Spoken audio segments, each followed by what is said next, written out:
ऋणानुबंधाच्या जिथून पडल्या गाठी, भेटीत तृष्टता मोठी. या गीताचा प्रत्यय देणारा समारंभ म्हणजे रिसबूड कुलसंमेलन.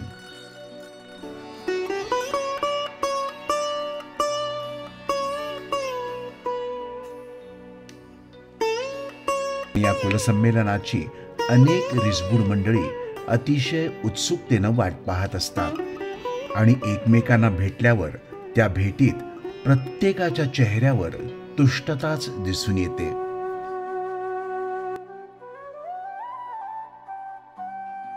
जानेवारी 2024 मध्ये अंबेजोगाई इथं रिसबूड परिवार ट्रस्टच्या वतीनं पार पडलेल्या कुलसंमेलनानंतर पुन्हा याच वर्षी डिसेंबर महिन्यात बदलापूर इथं रिसबूड कुलसंमेलन यशस्वीपणे पार पडलं. या कुलसंमेलनाचं यजमानपद स्वीकारलं होतं समस्त बदलापूरकर रिसबूड कुटुंबियांनी. बदलापूर इथल्या अत्यंत रमणीय, शांत आणि विस्तीर्ण परिसरात असलेल्या सहवास वृद्धाश्रमात हे संमेलन 28 आणि 29 डिसेंबर रोजी संपन्न झालं. या संमेलनाला महाराष्ट्रासह बंगळूर, इंदोर इथल्या रिसबूड कुटुंबियांनी हजेरी लावली होती. एरवीच्या कुलसंमेलनाला कधीच 100 न गाठलेल्या रिसबूड मंडळींनी यंदाच्या संमेलनाला 106चा आकडा गाठला. संमेलनाला आलेल्या कुलबांधवांचं आणि भगिनींचं बदलापूरकरांनी पारंपरिक स्वागत केलं. 1 वर्षानंतर पुन्हा भेट झाल्यामुळं एकमेकांची विचारपूस झाली, सुखदुःखाच्या गप्पा झाल्या. आलेल्या पाहुण्यांनी स्वादिष्ट न्याहारीचा आस्वाद घेतला. या संमेलनाचं उद्घाटन सर्वात ज्येष्ठ सदस्य रत्नागिरी इथल्या गोरखनाथ रिसबूड आणि सर्वात लहान चिमुकली भार्गवी ओंकार रिसबूड हिच्या हस्ते करण्यात आलं. यावेळी ट्रस्टचे अध्यक्ष राम रिसबूड, उपाध्यक्ष यशवंत रिसबूड, खजिनदार संदीप रिसबूड, रेश्मा रिसबूड, दीप्ती रिसबूड, माधव रिसबूड, मिलिंद रिसबूड तसंच ट्रस्टचे सर्व पदाधिकारी उपस्थित होते. यावेळी नम्रता रिसबूड, निवेदिता रिसबूड, मुग्धा रिसबूड आणि आनंदी रिसबूड यांनी गीतेतील 12व्या अध्यायाचं पठण केलं.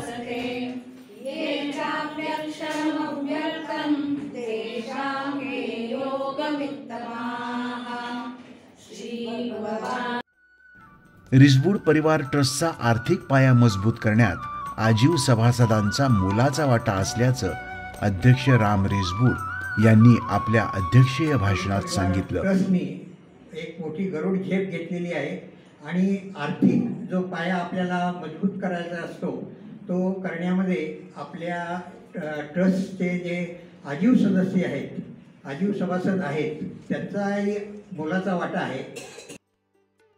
यावेळी विवाहाला 50 वर्ष पूर्ण झालेल्या जोडप्यांचा, वयाची 75 वर्ष पूर्ण केलेल्या ज्येष्ठांचा आणि 2024 मध्ये आजीव सदस्यत्व घेतलेल्या व्यक्तींचा भेटवस्तू देऊन सन्मान करण्यात आला.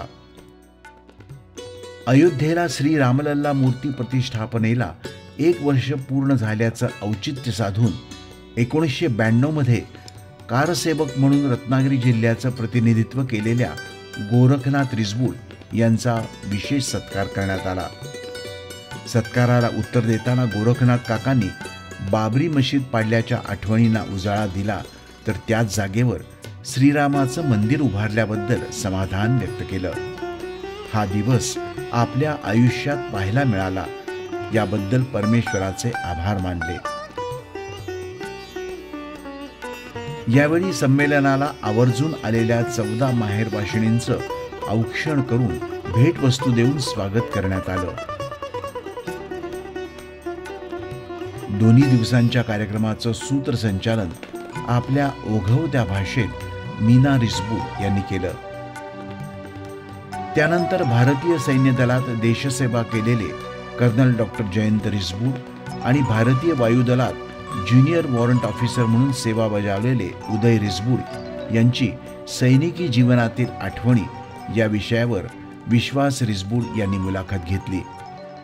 या दोघांनी आपल्या सैनिकी जीवनातील सांगितलेले अनेक थरारक अनुभव आणि प्रसंग ऐकताना श्रोते मंत्रमुग्ध झाले. आम्ही 5 जण जात होतो. पुढे 2 जण होते, मागे 2 जण होते आणि मी मध्ये होतो. आणि एक डबे, पुढच्या हाताच्या टॉर्च, मागे एक टॉर्च, असं आम्ही चाललो होतो गप्पा मारत मारत. आणि एके ठिकाणी मध्ये ती पायवाट ढासळली होती आणि लक्षात नाही आलं. पहिले 2 जण क्रॉस करून गेले. गप्पा मारता मारता मी गेलो, तो माझा पाय त्या बरोबर खड्ड्यात पडला आणि मी 800 ते 900 फूट खाली आलो. आणि जर मी तसंच खाली गेलो असतो तर डायरेक्ट नदीत गेलो असतो आणि त्याबरोबर वाहून गेलो असतो. पण दैवाची कृपा चांगली की जी सुरूची झाडं असतात ती कट केलेली होती आणि त्याची एक फांदी माझ्या हातात घुसली. म्हणजे तुमचं ट्रेनिंग आहे, नाईट ट्रेनिंग आहे, फायरिंग आहे आणि वेळ पडल्यास मग सुट्टी नाही, रविवार नाही, काय नाही, तुम्ही 24/7 365 डेज तुम्ही सर्व्हिसवर तैनात असायला पाहिजे. त्यानंतर सहवास वृद्धाश्रमाचे व्यवस्थापक जयंत गोगटे यांच्या देखरेखीखाली बनवण्यात आलेल्या स्वादिष्ट भोजनाचा प्रत्येकानं आस्वाद घेतला.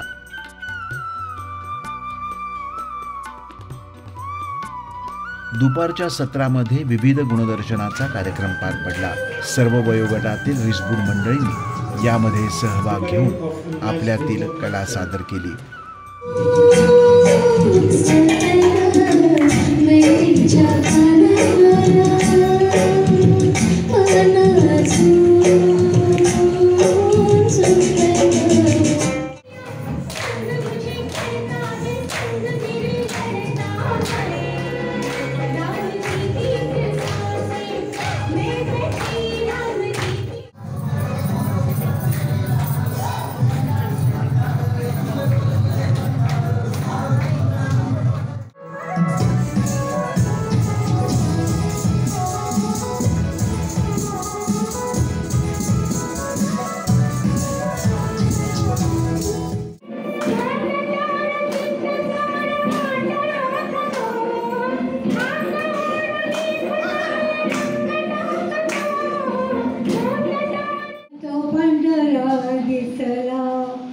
मूळ जमीन काळ सोन त्याला रोज तेल आणि नहण त्याची वाढ झाली जो जग रे सारे सुंदर आहे आपण सुंदर होऊया आपण सुंदर होऊया आपण सुंदर होऊया.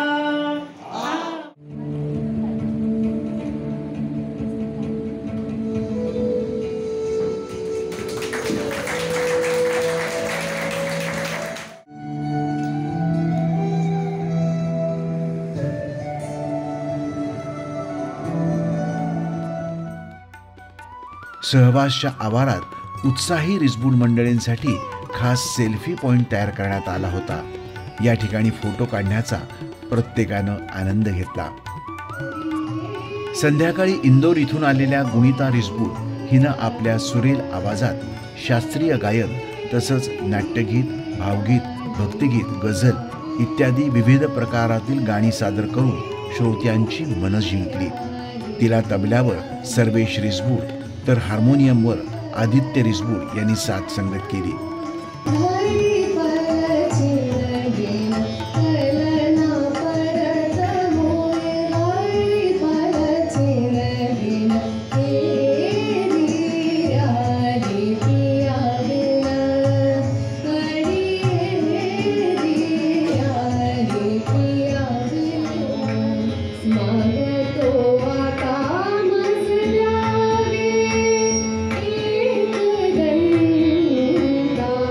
तुझ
कार्यक्रमाच्या दरम्यान सर्वांसाठी अनलिमिटेड चटकदार पाणीपुरीची व्यवस्था करण्यात आली होती.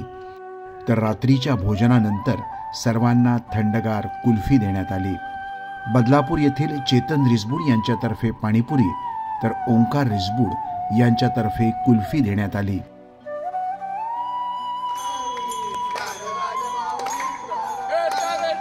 संमेलनाच्या दुसऱ्या दिवशी सकाळी सहवास वृद्धाश्रमाच्या आवारात भव्य दिंडी काढण्यात आली. समस्त रिसबूड कुलबांधव, भगिनी आणि माहेर भाषणींनी या दिंडीमध्ये सहभाग घेतला. या वयात देखील उत्साह दाखवत गोरखनाथ काका आपल्या डोक्यावर विठ्ठल रखुमाईच्या मूर्ती घेऊन भजनात तल्लीन झाले होते. पाहुयात या दिंडीची काही क्षणचित्र. बोले अरे विठ्ठला पुंडलिक माझा बुडाला, चंद्रभागेला पूर आला, पाणी लागलं वडाला, चंद्रभागेला पूर आला, पाणी लागलं वडाला. बोले अरे विठ्ठला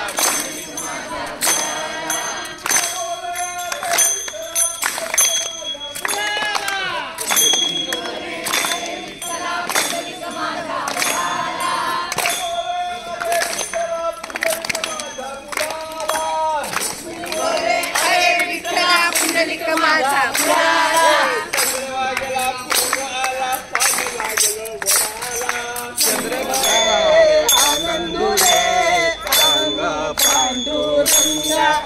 तुझ्या नामाची रे झुळझुळू आहे गंगा, तुझ्या नामाची रे झुळझुळू आहे गंगा. अरे किती आनंद दारोहिला.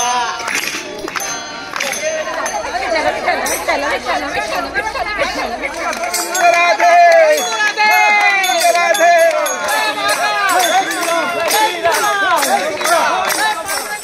जय श्री राम, जय श्री राम, जय श्री राम, जय राम, जय जय राम, श्री राम, जय राम, जय जय राम, श्री राम. पितांबर त्याचा पिवळा हो रंग, पितांबर त्याचा पिवळा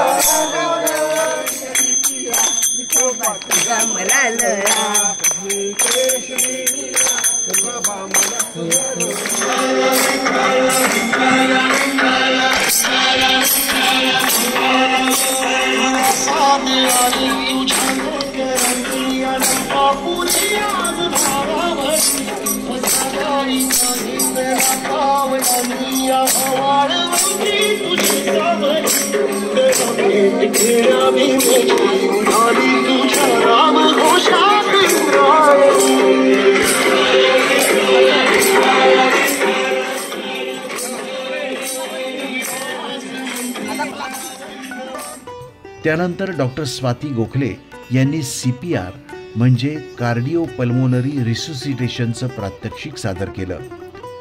एखाद्या व्यक्तीचं हृदय धडधडणं बंद झालं असेल किंवा श्वासोच्छ्वास बंद झाला असेल तर CPR उपचार केले जातात. कोणतीही वैद्यकीय मदत उपलब्ध होईपर्यंत प्रथमोपचार म्हणून CPR दिलं जातं. श्याम रिसबूड यांनी या कार्यक्रमासाठी पुढाकार घेतला. उपस्थित रिसबूड मंडळींनी ही संपूर्ण क्रिया जाणून घेतली. त्यानंतर पारस केदार रिसबूड याच्या संकल्पनेतून एक परिसंवाद आयोजित करण्यात आला. विषय होता युनिव्हर्सल बेसिक इन्कम. या परिसंवादात विश्वास रिसबूड, निवेदिता रिसबूड, मुग्धा रिसबूड, पद्मजा रिसबूड, आदित्य रिसबूड, वरदा रिसबूड, राधिका रिसबूड, आनंद रिसबूड यांनी सहभाग घेतला. या परिसंवादाचं परीक्षण ऋषिकेश रिसबूड, वैभवी रिसबूड आणि सतीश रिसबूड यांनी केलं. योगायोगानं आजच्याच दिवशी प्रभाकर रिसबूड यांचा वाढदिवस असल्यानं केक कापून त्यांचा वाढदिवस साजरा करण्यात आला. उपस्थित सर्व रिसबूड मंडळींनी त्यांना शुभेच्छा दिल्या. संमेलनाच्या शेवटच्या सत्रामध्ये संमेलन यशस्वी करण्यासाठी अहोरात्र परिश्रम घेतलेल्या बदलापूर इथल्या रिसबूड मंडळींचा तसंच ट्रस्टच्या पदाधिकाऱ्यांचा विशेष सन्मान करण्यात आला. 2 दिवस संमेलनासाठी उत्तम व्यवस्था केल्याबद्दल सहवास वृद्धाश्रमाचे व्यवस्थापक जयंत गोखले यांचा शाल श्रीफळ देऊन सन्मान करण्यात आला. कार्यबाहुल्यामुळे संमेलनाला येऊ न शकलेल्या सुनील रिसबूड यांनी आपला शुभ संदेश पाठवला होता. त्याचं वाचन त्यांच्या पत्नी सोनल रिसबूड यांनी केलं. 2 दिवस चाललेल्या या संमेलनाचं संपूर्ण व्हिडिओ शूटिंग आदित्य रिसबूड, विश्वास रिसबूड यांनी केलं. सर्वात शेवटी मनाली रिसबूड यांनी सर्वांचे आभार मानले. असं संमेलन नवीन ठिकाणी अशाच उत्साहात व्हावं अशी अपेक्षा त्यांनी व्यक्त केली. सर्वांचा निरोप घेत उपस्थित सर्व रिसबूड मंडळी संमेलनाच्या आठवणी जागवत आपापल्या मुक्कामी परतली. आता सर्वांना ओढ लागली आहे ती पुढच्या कुलसंमेलनाची.